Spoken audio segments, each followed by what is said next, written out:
James Adams of tristatefootball.com here with Coach Bolden of the Colerain Cardinals. Coach, you moved to 2-0. A lot of places we could start. How about we start with the new field? Looks awful nice. You got to be pretty happy with the facilities here. Yeah, it's really cool. I'd like to thank UC Medical. They made this possible. It's absolutely phenomenal, and all their help and our new partnership with them has made this possible. Our kids are awful fast on it. Well, Coach, let's talk about that. In the first quarter, Kelvin Cook was dynamite. I mean, he had 120 yards in the first half. He had a touchdown, but really he set up Daytwan's touchdown too with a 52-yarder, then a 10-yarder to get down to the 1-yard line.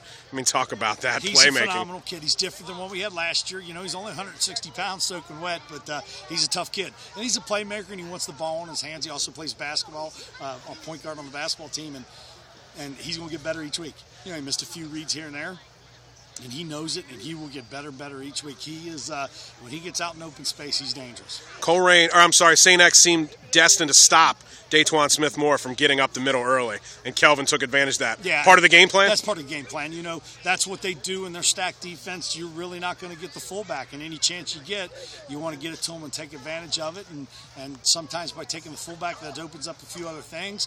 We added a few tweaks, a few things here and there, and that opened up some lanes for Kelvin.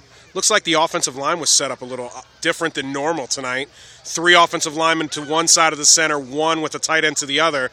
Talk about the decision-making that goes into having that. It's one of our huge formations in our triple option, and you can do a lot of stuff off of that and a lot of flip-flop. And that's what we do. We don't run a lot of different stuff, but we try to out-formation you and things like that and make it tough on you and create matchups. Defensively, Coach, another pretty good effort. Gave up a late touchdown that I'm sure you could give up and not be too upset with at that point. Yeah, it was one of those things we just didn't want to give up a big play. We gave up that one late, but 31-6 with 4.5 minutes left in the fourth quarter that we're up. I mean, that's phenomenal. Our defense, that was scoring football right there. That was scoring. They flew around and hit hard. I mean, there was Tigre Scales. He's our leader on that defense, and he was flying around making plays. Yeah, he played outstanding tonight, Coach. And really, the one score of the 6 points was with a very short field, penalty aided as well. So I mean, you could certainly throw that one out. It should have been a 4th down and long, perhaps, with that penalty. Yeah. And we had a couple touchdowns called back, with some. Kelvin had a long run pulled back. Absolutely. Coach, also defensively, it seemed like C.J. Hilliard just never got going. He's a phenomenal football player. There's no arguing that. But he didn't look it against your defense tonight. Yeah, they run that zone read, and we practice. And hats off to the defensive staff and the scheme that they came up with and how they practice those kids and all that. And if they can't, everything they do is off that zone read, and if they can't get that going, it's kind of tough to get some of the other stuff. Arguably the biggest game in the entire country tonight, St. X and Colerain, 2 teams that could easily win the Division I state championship this year. How do you control the excitement, harvest it, use it, but also not let it become too big? Yeah, the crazy thing, I guess being a head coach and all, this will be over for me after tonight. I'll go home, lay my head down, I'll wake up tomorrow morning, I'll come in and I'll get ready for Louisville Trinity, which is a big game next week. And you just got to move on, and we'll let the kids, enjoy this one this weekend. But we'll get back to work, and that's the thing. I told Coach Speck and his kids, I'm sure we'll see them again. They're a phenomenal football team. We were just better tonight, and it's Colerain St. X. Speaking of Coach Speck, Coach, before the game, seemed like you and him were long-lost brothers. Yeah. All the assistant coaches seem to be friends with each other. Yeah. Pretty interesting. It's not a bitter rival. You're in a different conference, yet still you're competing for the top spot in Division I here in Ohio.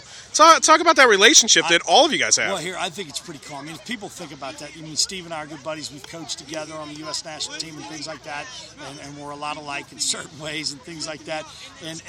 But we want to just get after each other for those 2 hours. But outside of that, we're good buddies, and their staff, a great group of guys, and they work hard.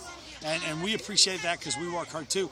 And it's really cool to see how the kids, how different we may be in backgrounds and things like that, but the mutual respect that the kids have for one another, our players. And it's really cool to see how they carry themselves between the line. Not a lot of trash talking going on out there.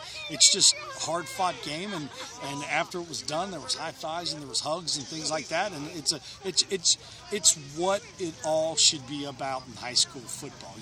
Too many times I think high school kids get caught up watching the big guys talk all the the trash and all that kind of cursing. Just play football. You just play football hard and run around and hit hard and try to make plays and may the best team win. And I think that's why it's the greatest rivalry around right now. Yeah, definitely a lot of mutual admiration afterwards. I guess that makes it easier for you to now cheer for St. X because the way the Ohio's playoff situation sets up, you'd like to see them go 9-1 with that big schedule, I bet. Yes, I would. That only helps us.